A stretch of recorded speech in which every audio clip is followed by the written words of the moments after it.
Hello everyone, this is Ramveer Singh. I welcome you once again at Ujjwal study point में होना YouTube channel. तो जैसा कि ये क्लाउज की सीरीज चल रही है और आज इस सीरीज में हम पढ़ने वाले हैं एडवर्ब क्लाउज ऑफ कंसेशन और कॉन्ट्रास्ट। तो बता दें कि यहाँ पे कुछ कंजक्शन आते हैं, यद्यपि, ऑल्दो, दो, इवन, इफ, यट, हाउएवर, ऐसे कंजक्शन यहाँ देखने को मिलते हैं। तो किस प्रकार से यहाँ पर सबऑर्डिनेट क्लाउज और कोऑर्डिनेट क्लाउज को कैसे इन कंजक्शन को जोड़ा जाता है। तो चलिए समय गवाए बिना हम आपको सीधे मुद्दे की बात बताते हैं। तो चलिए देख लेते हैं। तो इसे कहते हैं एडवर्ब क्लाउज ऑफ कंसेशन और कॉन्ट्रास्ट, यानी कि विषमता सूचक क्रिया विशेषण उपवाक्य। इसे हम क्या कहते हैं? विषमता सूचक क्रिया विशेषण उपवाक्य कहते हैं इसे हम। तो या ऐसे बोल सकते हैं कि विरोधाभासी क्रिया विशेषण उपवाक्य, सीधा सीधा बोल सकते हैं कि विरोधाभासी क्रिया विशेषण उपवाक्य बोल सकते हैं। तो क्लाउज होता है, पूर्वाग्र होता है जब एक सिंपल सेंटेंस दूसरे सिंपल सेंटेंस से इस तरह जुड़ता है कि वो है दूसरे सिंपल सेंटेंस पर पूरी तरह प्रभाव डालता हो। पूरी तरह, हाँ, यहाँ पे पूरी तरह प्रभाव होगा। क्या होगा? पूरी तरह प्रभाव डालता है। ठीक है, क्योंकि जब एक सिंपल सेंटेंस दूसरे सिंपल सेंटेंस से इस तरह जुड़ता है कि एक सिंपल सेंटेंस या एक क्लाउज किसी दूसरे क्लाउज पर का पूरा प्रभाव डालता हो। जब पूरा प्रभाव डालेगा, ठीक है, तो इस तरह से जुड़ा क्लाउज क्या कहलाएगा? एडवर्ब क्लाउज ऑफ कंसेशन और कॉन्ट्रास्ट, यानी कि विरोधाभास क्रिया विशेषण उपवाक्य या विरोध सूचक क्रिया विशेषण उपवाक्य। लेकिन ध्यान रखना, एडवर्ब कभी-कभी पूरे क्लाउज को भी मॉडिफाई कर सकता है, क्योंकि पूरा का पूरा क्लाउज ये कंजक्शन जब किसी सबऑर्डिनेट क्लाउज के साथ जुड़ेगा तो दूसरे किसी प्रिंसिपल क्लाउज को मॉडिफाई करेगा, उसकी वर्ब को मॉडिफाई करेगा, बल्कि पूरे प्रिंसिपल क्लाउज को भी मॉडिफाई करेगा, पूरे प्रिंसिपल क्लाउज की विशेषता बताएगा।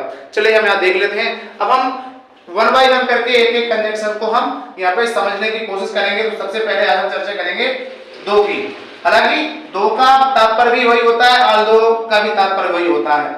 ठीक है, दोनों के कंजक्शन लगभग सेम मीन्स है और दोनों को एक दूसरे के स्थान पर कनेक्ट किया जा सकता है। दो और ऑल्दो दोनों का बिल्कुल यूज बिल्कुल सेम है। तो आज हम विशेष चर्चा करेंगे दो की। यद्यपि इसकी चर्चा करते हैं तो यहाँ पर दो क्लाउज होंगे, जैसा कि मैंने पहले ही बताया। एक यहाँ पे प्रिंसिपल क्लाउज होगा, दूसरा सबऑर्डिनेट क्लाउज होगा। कंजक्शन हमेशा सबऑर्डिनेट क्लाउज के पहले आएगा। तो चलिए इन कुछ एग्जांपल्स के द्वारा इसे समझने की कोशिश करते हैं। तो यहाँ पे पहला क्लाउज है हमारा, पहला क्लाउज हो जाएगा his father is quite strong.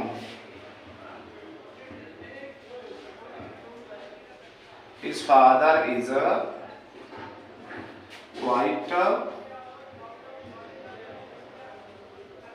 ये हमारा हो गया प्रिंसिपल क्लाउज। अगला क्लाउज हो जाएगा यहाँ पे एग्जाम्पल। ठीक है, दूसरा क्लाउज हो जाएगा हमारा इज नियरली 80।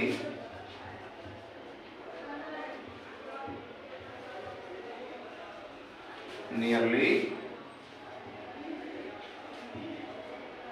ये हो गया हमारा सबऑर्डिनेट क्लाउज। तो इस प्रकार से यहाँ आपको दो क्लाउज देखने को मिलेंगे।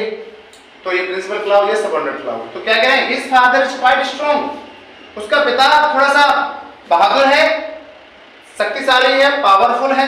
ही इज नियरली 80, और वह कैसा है? 80 साल के नजदीक है। तो इस प्रकार से यहाँ ऐसे आपको दो क्लाउजेस देखने को मिलेंगे। तो यह आंसर हो जाएगा इसका, कनेक्ट कर देंगे। तो हमने बताया था कंजक्शन हमेशा कहाँ आएगा? सबऑर्डिनेट क्लाउज के पहले आएगा। तो पहले हम प्रिंसिपल क्लाउज को लिख लेते हैं। तो हो जाएगा his father is quite strong, conjunction लगा देंगे। आज हम चर्चा करेंगे केवल दो की। तो यहाँ पे कंजक्शन हो जाएगा दो, आप सबऑर्डिनेट क्लाउज लगा देंगे। His father is quite, his father, ओहो हिज फादर नहीं होगा, ये होगा सबऑर्डिनेट क्लाउज। यहाँ पे हो जाएगा he is nearly 80.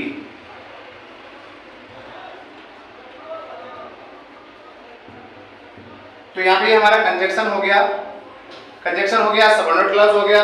तो क्या हो गया, his father is quite strong, उसका पिता जो है बहादुर है, उसका पिता बहादुर है, ताकतवर है, शक्तिशाली है। यद्यपि ही इज नियरली 80, यद्यपि वह जो है कितने करीब है, 80 के करीब है। हालांकि भले ही के अर्थ में भी आ सकता है, भले ही वह 80 के करीब है। तो इसको जो है इस पूरे क्लाउज को मॉडिफाई कर दिया इसने, ये वाले सेंटेंस ने किसको मॉडिफाई कर दिया, इसको मॉडिफाई कर दिया कि उसका पिता कैसा है, पूरी क्लास को बताती है ना, कभी कभी एडवर्ब पूरी क्लास को मॉडिफाई कर देता है। ठीक है, तो पूरा क्लाउज को मॉडिफाई कर दिया इस वाले कंजक्शन और क्लाउज ने। ठीक है, कि उसका पिता कैसा है, मजबूत है, कब, भले ही वो 80 के नजदीक है, 80 के पास है, भले ही उसकी उम्र 80 के आसपास है, लेकिन वो कैसा है, उसका पिता बहादुर है। ठीक है, इस प्रकार से यहाँ पे क्लाउजेस को जोड़ा जाता है। अगले क्लाउज को देख लेते हैं हम। यहाँ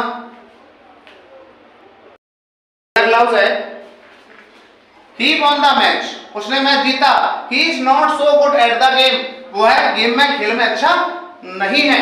तो यहाँ हमने बताया था हम आज केवल चर्चा कर रहे हैं किसकी, दो की, तो इसको हम दो के द्वारा जोड़ देंगे। ये प्रिंसिपल क्लाउज है तो पहले रख लेते हैं, सबऑर्डिनेट क्लाउज है बाद में रख लेंगे, चाहो तो हम इसको पहले भी रख सकते हैं, तो प्रिंसिपल क्लाउज बाद में आ जाएगा, कोई परेशानी नहीं है। दोनों की कंडीशन सेम होती है, अगर इसको पहले रखेंगे तो कंजक्शन हमारा पहले आ जाएगा, प्रिंसिपल जो है सबऑर्डिनेट क्लाउज को पहले, और हमारा लगा के हम प्रिंसिपल क्लाउज को रख देंगे, कैसे भी जोड़ देंगे सेंस वही आएगा। तो चलिए देख लेते हैं हम उसे। तो आंसर हो जाएगा इसका he won the match, conjunction हो जाएगा दो,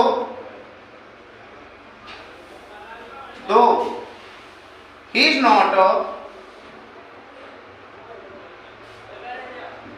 not so good at the game, so good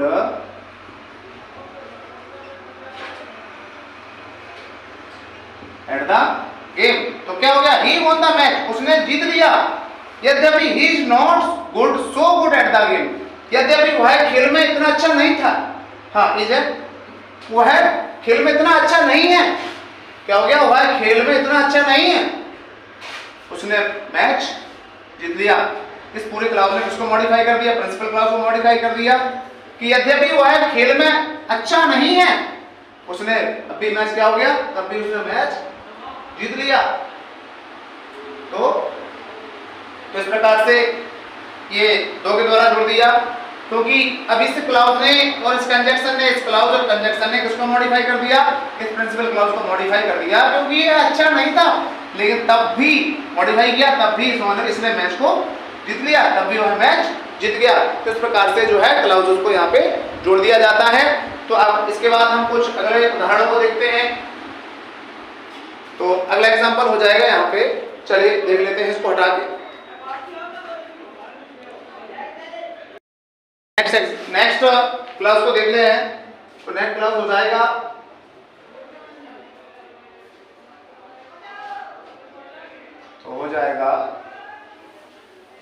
he could not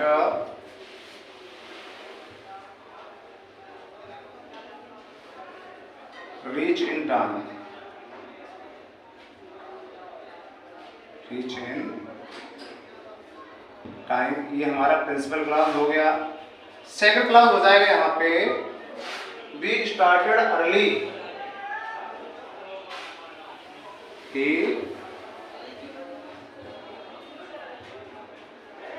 started early, तो ये हमारा हो गया सबऑर्डिनेट क्लाउज। तो he could not reach in time, वह समय पे नहीं पहुंच सका, वह समय पे नहीं पहुंच सका है, हाँ सका था। he started early, उसने जल्दी की, उसने जल्दी की थी। he could not reach in time, तो यहाँ पे हम यद्यपि के द्वारा हम इसको कनेक्ट कर देते हैं, तो हो जाएगा he could not reach in time, reach in time, दो कंजक्शन लगा दिया 2 तो हो गया, हो जाएगा he started early, he started early. तो ये प्रिंसिपल क्लॉज हो गया, सबऑर्डिनेट क्लॉज हो गया कि यद्यपि उसने जल्दी की, क्या हो जाएगा इसका सेंस, यद्यपि उसने जल्दी की, he could not get reach in time, फिर भी वह समय पर नहीं पहुंच सका। उसने यद्यपि उसने जल्दी की, भले ही उसने जल्दी की, फिर भी वह समय पर नहीं पहुंच सका। तो इस वाले क्लॉज ने ये पूरे सेंटेंस में किसको मॉडिफाई कर दिया, इस वाले क्लॉज को मॉडिफाई कर दिया। तो इस प्रकार से जुड़ा हुआ clause adverb clause of concession और कॉन्ट्रास्ट कहलाता है, क्योंकि यहाँ पे विरोधाभास हो रहा है ना, क्योंकि जल्दी तो की थी, अंतर आ रहा ना, विरोधाभास आ रहा है, विरोध प्रकट हो रहा है कि जल्दी की लेकिन फिर भी जो है देर हो गई, समय पर नहीं पहुंच पाए। ठीक है, तो अगला यहाँ पे क्लॉज देख लेते हैं, अगला एग्जांपल देखते हैं। The heavens fall,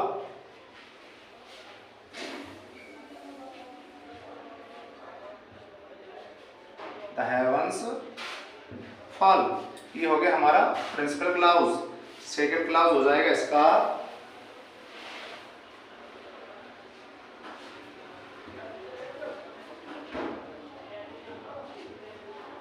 justice must be done, ये हो गया हमारा सबऑर्डिनेट क्लॉज।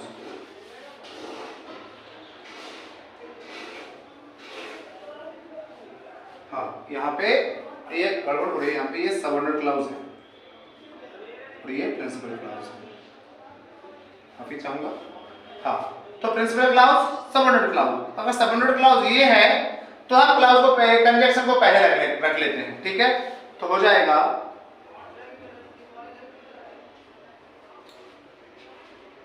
तो यहां हो जाएगा इसका 2, तो 2 को पहले लगा देंगे,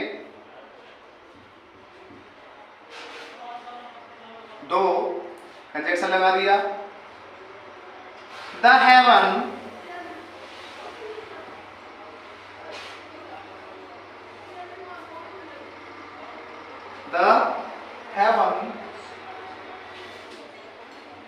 the heavens to fall,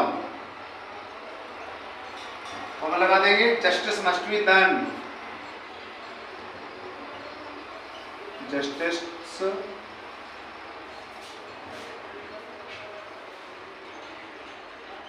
must be done। यद्यपि या भले ही, दोनों अर्थों में आ जाता है इसका सेंस, भले ही बोल सकते हैं या यद्यपि भी बोल सकते हैं, तो भले के सेंस में अच्छा लगेगा। ठीक है, तो यहाँ पर भले ही अर्थ में भी आ जाएगा, यहाँ पे ये ध्यान रखें, यहाँ पे भले के अर्थ में भी आ जाएगा।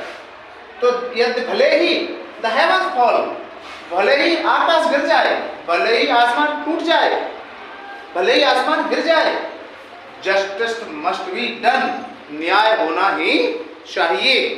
तो विरोधाभास है कि आकाश गिर रहा है और न्याय नहीं हो रहा, तो भले ही आकाश गिर जाए लेकिन न्याय होना ही चाहिए। तो इस प्रकार से इस क्लॉजों को हम जोड़ते हैं। तो इस प्रकार से जुड़े हुए क्लॉज क्या कहलाते हैं, एडवर्ब क्लॉज ऑफ कंसेशन और कॉन्ट्रास्ट, यानी कि विरोधाभास सूचक क्रिया विशेषण, विरोधाभास सूचक क्रिया विशेषण वाक्य कहते हैं। इस प्रकार 2 क्लॉज होंगे यहाँ पे, principal clause, subordinate clause. Conjunction पहले बताया, सबऑर्डिनेट क्लॉज को पहले जोड़ा जाएगा। आपको ये फाइंड आउट करना होगा कि कौन सा क्लॉज प्रिंसिपल क्लॉज है, कौन सा क्लॉज जो है सबऑर्डिनेट क्लॉज है। तो ये फाइंड आउट कर लोगे तो आप आसानी से जो है कंजक्शन को आप कनेक्ट कर सकते हो। वीडियो कैसा लगा कमेंट सेक्शन में बताएं, अच्छा लगा लाइक करें, चैनल को सब्सक्राइब करें। अगले वीडियो में फिर हम आपको लेकर आएंगे ऐसा ही एक वीडियो जिसमें हम अगले कंजक्शन की चर्चा करेंगे। तब तक के लिए नमस्कार, जय हिंद, जय भारत।